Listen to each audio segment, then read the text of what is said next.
Salut à tous et à toutes et à tous. Je vais débrief la session d'aujourd'hui, mais rapidement. Je vais la faire en vidéo parce qu'il y a des choses qui étaient intéressantes. Malheureusement, j'ai pas la totalité de la session parce que le bouton, j'ai appuyé sur démarrer la caméra virtuelle au lieu de commencer l'enregistrement. Du coup, j'ai que 15 minutes de session, mais c'est pas très grave puisque ça va être le plus intéressant. C'est que globalement, ces 15 minutes.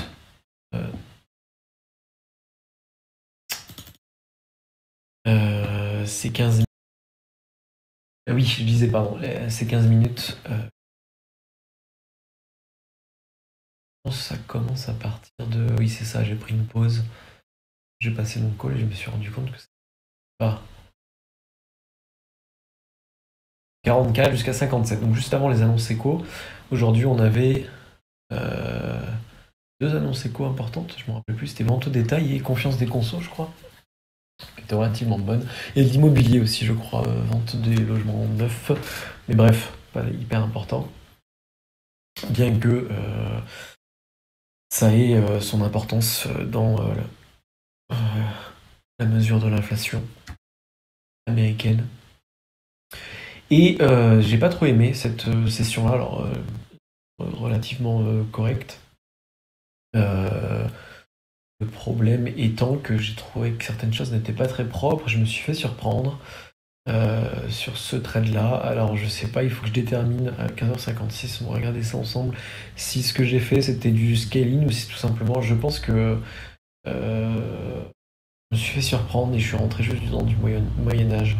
De toute façon, je pense qu'initialement la position elle n'avait pas en but d'être scale, c'est juste une entrée à un lot pour aller prendre 10 points. Et du coup, là, je pense que c'est là où j'étais pas très content de moi, c'est que position là, je suis entré dans du Moyen-Âge. Sachant qu'il y a des fois où je rentre à 2 ou 3 lots, et c'est pas du Moyen-Âge, c'est du scaling, c'est parce que j'ai prévu à l'avance de rentrer sur une zone. Et des fois, je travaille des points d'entrée, et des fois, je travaille des zones d'entrée. C'est pas la même chose, pas de la même manière. Mais donc, oui, j'étais pas très content sur là. Et je me suis fait surprendre ici. On va aller regarder ce qui s'est passé à 15h40. Après, c'est dommage que j'ai pas le début, puisque c'était intéressant aussi, mais c'était une trade d'open. Il y a eu ce trade-là qui était done. Et j'ai fait un trail. Et celui-là où j'ai utilisé la technique du full scaling que j'explique rapidement dans une précédente vidéo, et qui du coup a bien porté ses fruits. C'était un trade de breakout. On peut aller voir rapidement le graphique passé. Donc ça c'est la journée d'aujourd'hui. Ouverture asiatique. Je vais peut-être attendre un petit peu.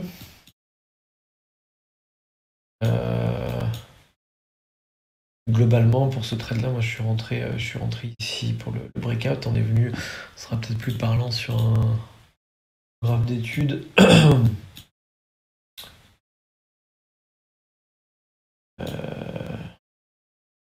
L'air ça.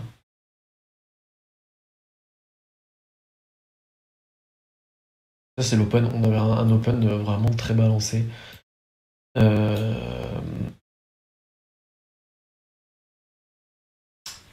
Et donc ce breakout-là à l'open, moi j'avais estimé que si on cassait cette zone, on partait fortement rejoindre cette zone de vente ici, qui était une forte zone de vente, qui a servi de support, si je ne m'abuse,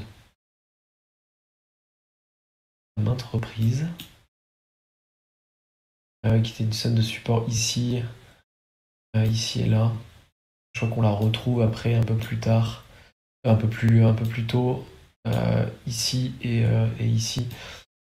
Une zone qui allait précédemment, possiblement, pardon, servir de grosse zone de short. Malheureusement, j'ai pas pu prendre le short. Parce qu'en fait, tout ce que j'ai fait, c'est que j'ai appliqué ma technique de trailing et J'ai trail le marché et j'avais pour espoir qu'on ait ce breakout ici. Mais dans tous les cas, je serais pas sorti à la main tout seul sur cette zone ici, simplement parce que je préfère laisser le plein potentiel à mes scalps. Mais bref, donc ouais, open très balancé. On est revenu chercher une oblique en 1 heure. Alors non, c'est pas celle-ci, si c'est celle-ci ou pas? Et que j'avais tracé aussi également depuis la session asiatique. On a fait une touche même sur la close de la veille. Mais à ce moment-là, j'étais plus devant les écrans, sinon j'aurais pris ça absolument. Et puis après, on a fait un rallye.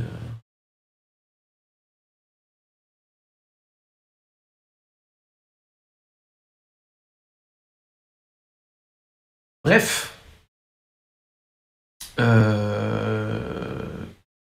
Vidéo. Pour étudier ce qui s'est passé pendant la phase de marché où j'étais pas content de ce que j'ai fait. Ça pour avoir un...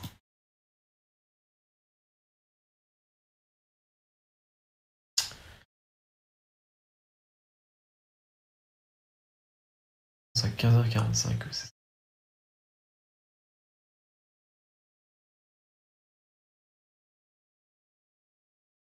Alors là, ce que je fais ma technique. Là, je suis à de l'eau.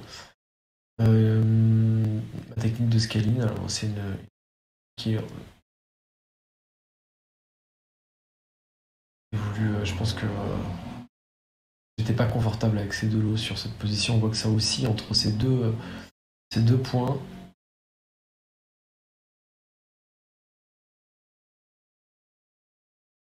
Ce qui est dommage parce que globalement, on voit que mon point d'entrée il a été fortement rejeté. J'ai pas été sorti. Et là, je pense que je sors ce deuxième lot par inconfort et par peut-être envie de sécuriser une petite partie du gain, ce qui est pas bon parce que J c'est de justement être le plus chargé possible quand justement le marché me donne raison parce que j'ai pas l'historique avant malheureusement, mais moi j'étais dans une optique, je me souviens, jusque 15h45 de chercher des achats. Donc de l'open quasiment jusqu'à 15h45 de chercher des achats. On voit ici qu'on a une petite zone où ça se tasse. Voilà, je place un ordre. Vous voyez ça, je vais mettre pause.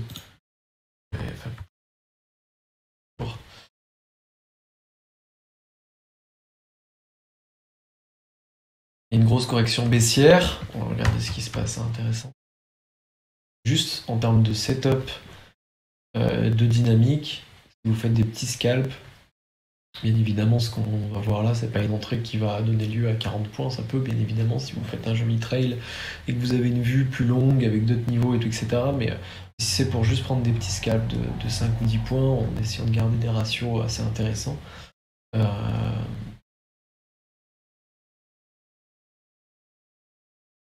grosse accélération, on a le marché qui décroche complètement, et d'un coup il stagne. Et ça, en général, quand ça décroche fortement et que d'un coup ça rencontre une sorte de mur, c'est que ici il y a un acheteur en limite qui est positionné. Alors ça peut être les market makers qui font ça, ça peut être aussi un qui se positionne en limite et qui vient du coup prendre toute cette liquidité de tous les markets ici qui ont vu ce mouvement avant. On a le marché qui décroche. On voit pas dans le tape malheureusement. J'essaye de voir d'où est-ce qu'ils viennent tous ces petits. Pas le voir. Ah, attendez, excusez-moi, je veux juste 75. Juste regarder le tape, ce qui se passe juste au moment où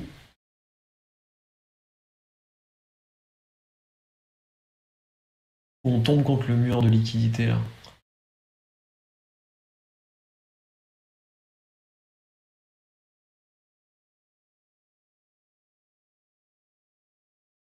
Si c'est 7, 15. Bon, bref. J'arrive pas à avoir quelque chose de notable dans le tape retail sur le côté. Mais vous voyez, donc, quand on a cette enclume qui tombe et qui se bute à un mur de liquidité en limite, bon, ça peut faire un joli point d'entrée en dynamique. On sait qu'ici, on a un acheteur. J'aurais pu, par exemple, mettre l'information dans mon carnet et noter ce niveau pour potentiellement le retrouver si on repasse au cas où pour pas l'oublier.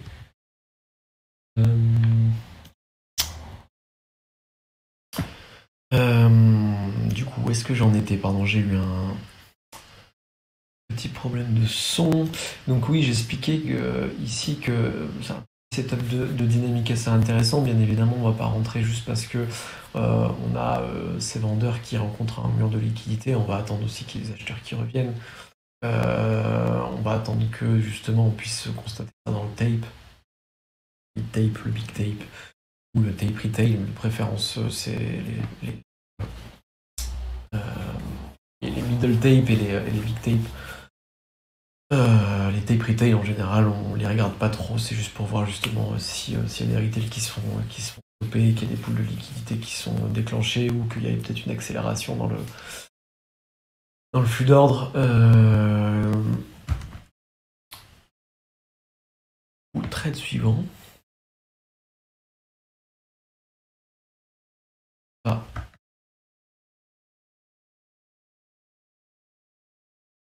Je sais qu'à partir de ce moment-là, je cherchais des shorts.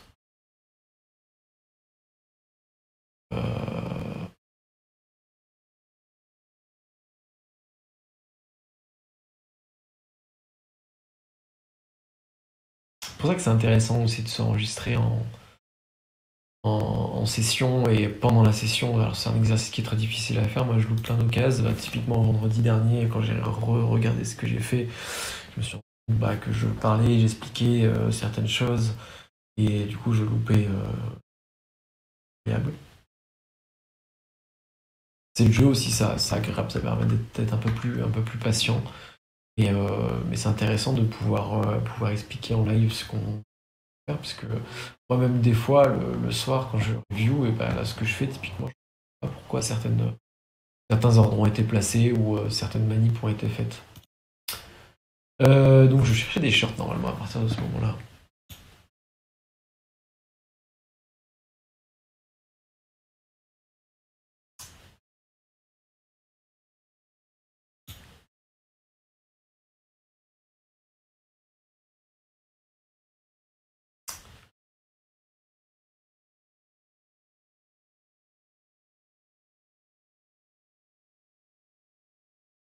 Et je me rappelle de ça. Alors ça c'est super intéressant. Vous allez voir pourquoi chasser son prix, enfin, chasser le prix, c'est une mauvaise chose à faire. Ça se fait dans certains cas et c'est toujours la même chose le trading, c'est ça le problème. C'est que c'est relatif à la situation. Mais on va dire que dans 80% des cas, chasser le marché, donc quand je chercher à tout prix à se faire exécuter, donc le marché qui descend, on descend son ordre jusqu'à ce qu'on se fasse exécuter.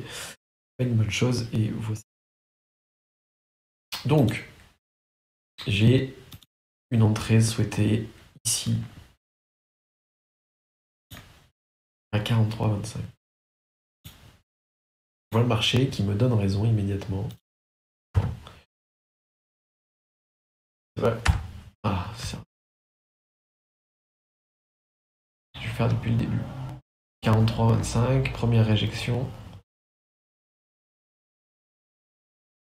Notez bien. 43,25. On passe un peu au-dessus. On réintègre. Et là, voilà. ça qui me donne envie de rentrer. Moi, ici, c'est ce...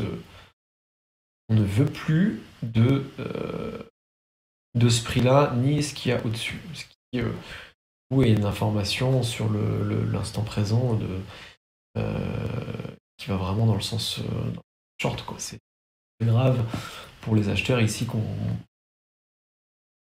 veuille pas aller au-dessus des 45-25, je crois qu'on n'a pas fait. Bon, ici on a une trace encore, mais bon, globalement on veut pas aller au-dessus de 46-50, ok. Donc si on est acheteur ici, c'est un flat évident. Donc moi je cherche à rentrer dans cette zone-là. Je ne veux pas venir me voir. Il y a en plus de la liquidité qui se rajoute pour se faire exécuter. Moi, ça me donne envie de chasser le prix. Donc, ici, pourquoi pas, j'atteste que cette entrée, même si je chasse, elle est plutôt bonne. Et globalement, si j'avais attendu sagement qu'on vienne exécuter le plus haut de ma zone, que j'avais défini à 43,25, là du coup je me fais un stop qui est très très mal placé. Catastrophe ce stop. Là normalement j'aurais dû être exécuté, et là du coup le marché part sans moi, et regardez ce qu'on loupe. À 200 $. 13 points. 20 points. Plus de 20 points. Ça s'est passé en quoi? En secondes. Donc l'entrée était super bonne. On se fait stop, le marché part sans nous, et dans le bon sens. Et en soi, c'est absolument pas la faute du marché, bien évidemment, c'est totalement de la mienne. Bon, j'ai chassé le prix. Donc j'ai pas fait patience, il y a eu un peu de FOMO, je pense, je voulais pas qu'il parte sans moi. Mais en soi, l'exécution, elle est pas si terrible, parce que si on regarde, bon, je chasse, ok, je me prends un drawdown. Je me prends un drawdown de 3 points. J'en connais qui n'arrivent pas à être précis à 15 points près sur le Nasdaq, donc 3 points, c'est pas non plus pas non plus la mort. Mais donc voilà, je chasse, je place un stop qui est terriblement mal placé, et du coup on loupe.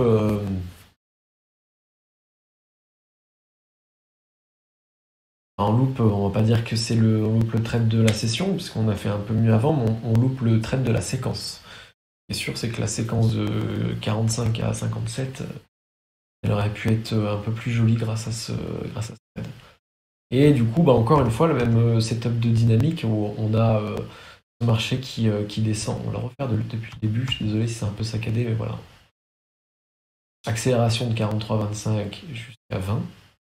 Donc on vient dire bonjour à la VH de la session, VAL de la session, pardon. Et encore une fois, ce marché qui est fortement baissier, qui rencontre un moment de liquidité où il y a 39,5, 20 vendeurs market qui se sont fait absorber. Et j'arrive pas à me faire exécuter, malheureusement. Je chasse encore. Mais à la limite, là, encore une fois, le fait de chasser sur cette zone-là, qui est une zone de 20, de 5 points, c'est pas très grave. Vraiment, si je m'étais vu m'empresser de mettre chasse, si je commence à chasser par ici, ça devient problématique. Même si le mouvement il fait 60 points derrière. Sur le long terme,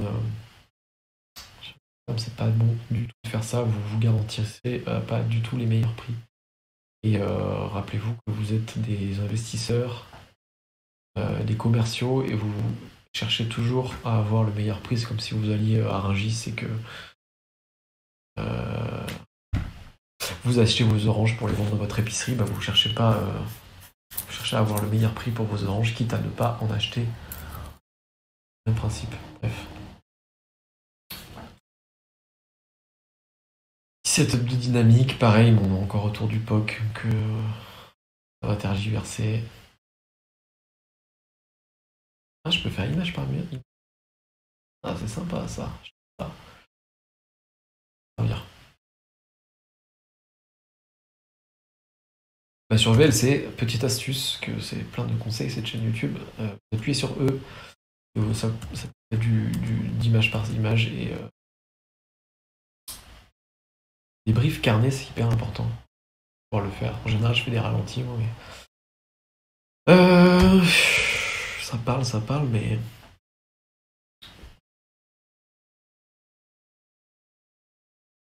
Il y a du front-running sur cette liquidité. Le front-run avec tout le monde. C'est très bien.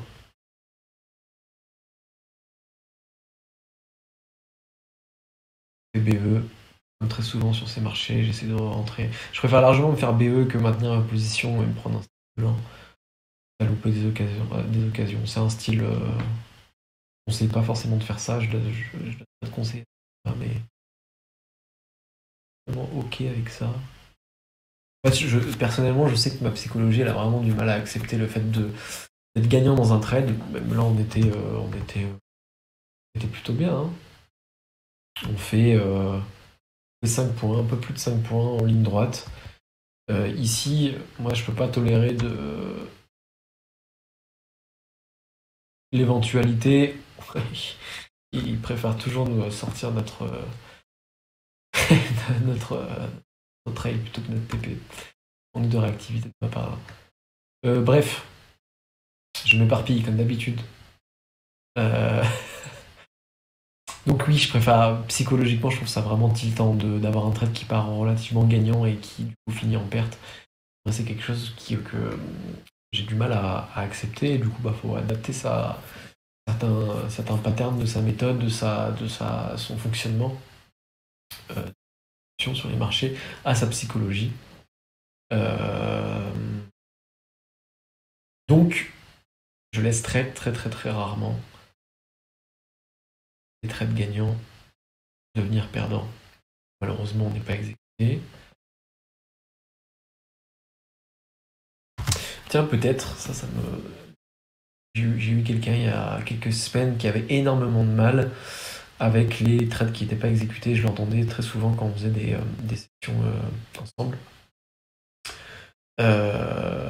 Être agacé par le fait de ne pas être exécuté.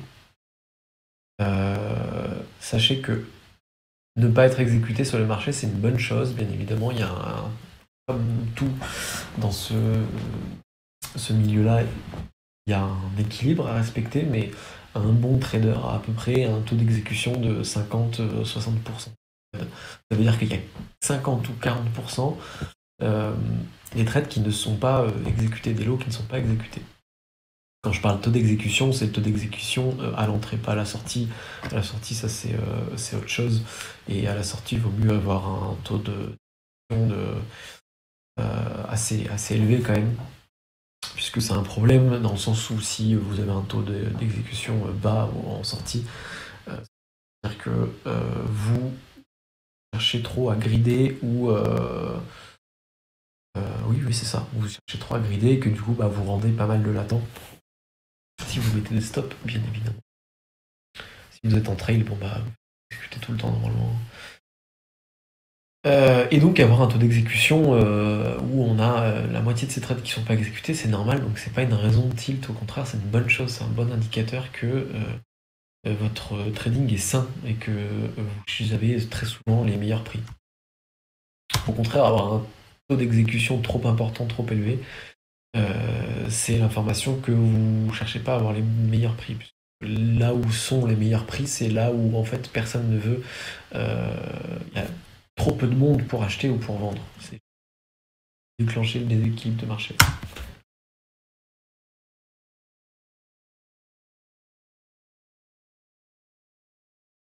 Là, ce qui me dérange, petit tip, c'est que j'essaie de faire des entrées autour du POC. Et les entrées autour du POC, c'est pas spécialement le bon endroit. Conseille de pas le faire, tout simplement. Surtout si vous n'êtes pas très expérimenté. Que ce soit sur le Nasdaq, sur le Russell, sur l'ES, sur le crude, sur ce que vous voulez, vous ne rentrez pas sur... mieux éviter de rentrer sur des POC de la session. C'est plus au contraire des objectifs de sortie, parce qu'en fait ce que vous allez faire, comme on voit ici, je rentre, ça part dans l'autre sens, place mon BE, je me fais BE. Voilà, c'est le schéma classique des rentrées autour du POC, parce qu'en fait, ce que le prix va faire, c'est il va graviter autour de ce niveau-là, puisque c'est le point de contrôle du marché, de la session. En fait, globalement, vous avez une chance sur deux d'avoir tort, et vous avez 3 chances sur 4 de vous faire BE. Parfois, c'est justifié, mais c'est comme d'habitude, je vous l'ai dit tout à l'heure, ça dépend de la condition de marché, ça dépend de la situation, ça dépend de quel POC on parle, etc. etc. Waouh, sale ça. Naze. Ah oui, d'accord. Ça, je crois que c'est une position que j'aime pas du tout. Attendez. Elle est là, 15h50.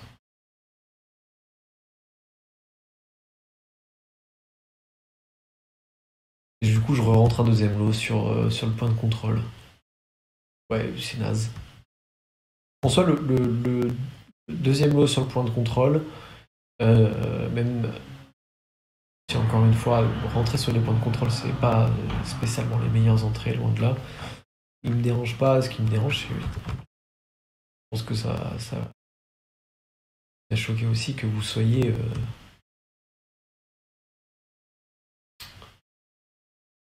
débutant ou hyper avancé. On a le de faire ça. En fait, je rentre long sur une zone où le marché. C'est dingue.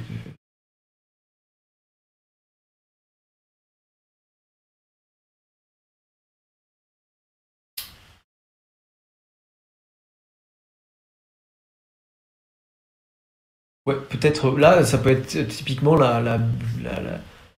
cas d'école du FOMO, quoi. J'ai une vue. Ah, mais je crois que je me souviens de ça. Alors attendez. Normalement, ce qui suit après ça, c'est un super. Oui, c'est ça. C'est un très joli trade. En fait, ici, j'avais une vue qui était euh, hyper haussière et je cherchais absolument à être dans le mouvement. Mais bah, comme on était autour du point de contrôle, ça a oscillé et moi, comme je vous l'ai dit tout à l'heure, j'ai du mal à accepter le fait qu'on passe d'un trade gagnant à un trade perdant. Donc du coup, je mets des BE très rapidement et au final, bah, je me fais en permanence sortir du marché. Mais du coup, ça explique ce FOMO-là. Mais après, ça ne veut pas dire que c'est une bonne raison. Il n'y a jamais une bonne raison pour avoir du FOMO. Et je veux absolument être dans ce mouvement. Vous voyez qu'on commence à. Je sais pas si je vais le remettre depuis le début. On revient sur le point de contrôle, on passe pas du tout. Et quand on remonte relativement vite. Et quand on baisse très moyennement. Et on commence petit à petit à faire des petites vagues. Et là, ça annonce l'explosion.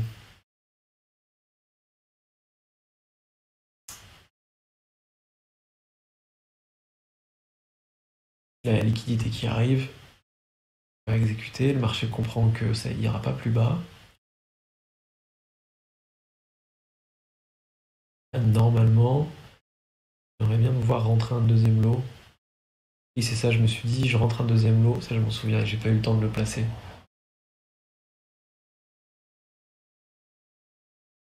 Là, je voulais full scale-in.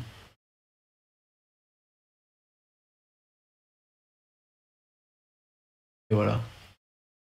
Là, c'est vraiment dommage.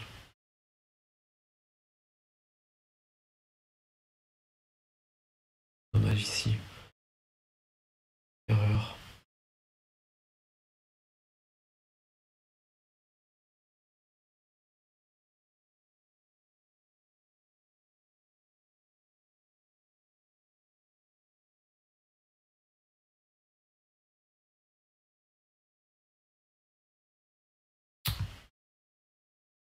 Ah, attendez, waouh.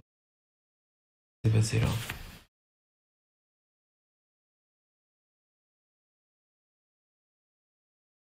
Je vais prendre à continuer, j'ai l'impression.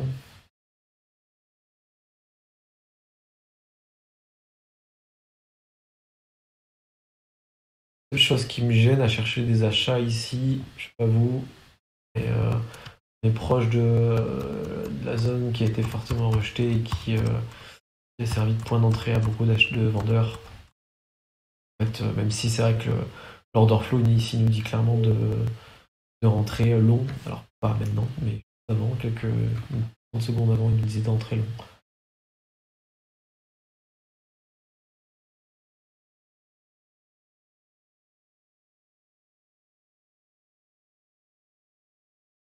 Ouais, bah,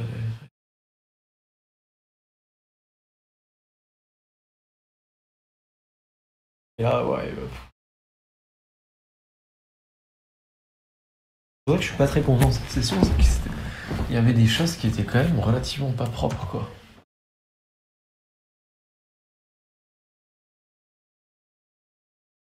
Ça, regardez où est-ce que j'essaye d'acheter le marché.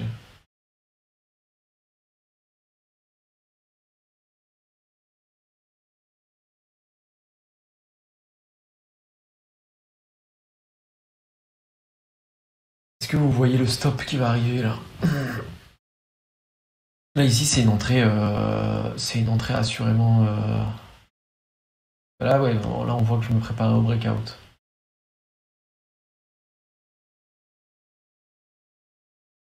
Et ici c'était une entrée short, évidente. En fait là où j'ai posé mon deuxième lot, c'était là où on aurait dû mettre un stop. C'est fou parce que des fois quand on est en session, on se rend pas compte de débilité comme ça qu'on fait. On a des biais et c'est pour ça que moi je fais très peu d'études de graphique avant les sessions, parce que je cherche à surtout ne pas avoir de biais, me concentrer vraiment sur l'instant présent. C'est là le plus gros problème du graphique, c'est que rapidement faire appel à ton imagination et en fait te donner des impressions, te donner des sens de marché et en fait pas du tout être factuel et concentrer ce qui se passe.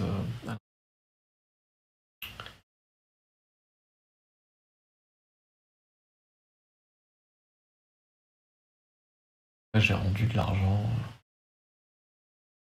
gratuitement. C'est vraiment pas mal, Counter. Je l'avais jamais utilisé en daily, mais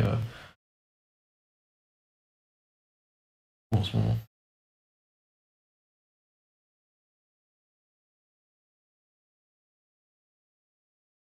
Pour ce que j'en fais. Toujours rien. Ah, petit short. Oh, le short de réintégration VA.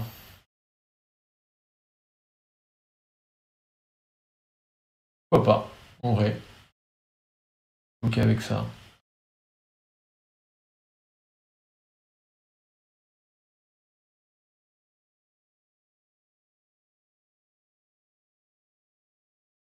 Place un trail qui est plutôt bien placé selon moi, peut-être un peu proche, mais j'aurais peut-être préféré le placer à 3.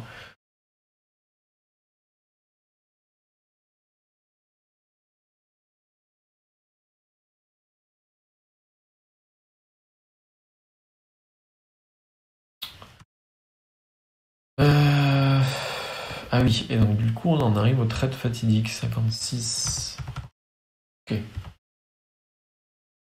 Ouais, encore une fois, je sais pas si vous l'avez noté, mais ça je vais me le noter pour demain, on va éviter les entrées POC. Même si on loupe des occasions, c'est pas grave, il y en a des centaines d'occasions par jour. Vous voyez encore une fois, à rentrée POC, une chance sur deux que ça se passe mal. Là du coup je me fais un peu surprendre. Je vois que je suis en train d'essayer d'observer ce qui se passe, à quel point je me fais latter le cul. Finalement ça va tout bien et je rentre en deuxième lot. Je vois pourquoi je rentre là. Ouais, c'est vraiment naze. Là, typique cas on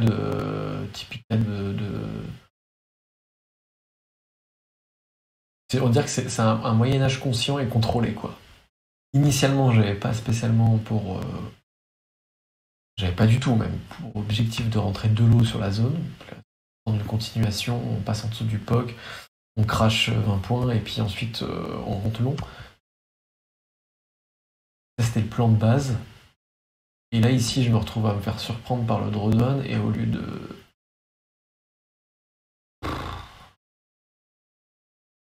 Typiquement ce que vous ne devez pas faire, parce que ça aurait pu me coûter, si c'était parti, ça avait continué, qu'on serait... Imaginons qu'on serait reparti retater par le breakout, ça aurait vraiment quelque chose de possible, mais on serait pas reparti en 1965. Bah là je rends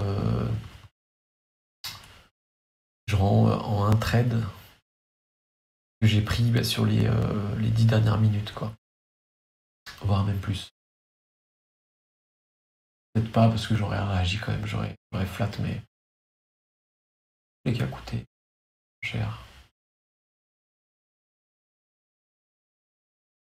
Là je comprends qu'en fait mon idée short de base elle était pas du tout bonne ici, il faut rentrer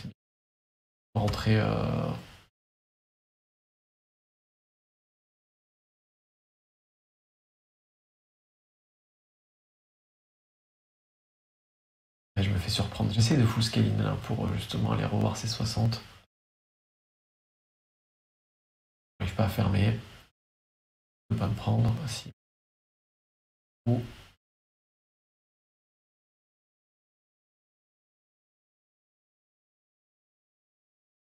Je vais leur rentrer. Non. Mais voilà, on est encore en train d'orbiter autour de ce point de contrôle sur une zone qui va de 54 à 40, 44, je sais plus exactement. On est descendu tout à l'heure, mais voilà, on a toute une zone sur laquelle on n'a pas spécialement envie de travailler, mais je m'en pète. Hein. Je veux travailler cette zone en achat.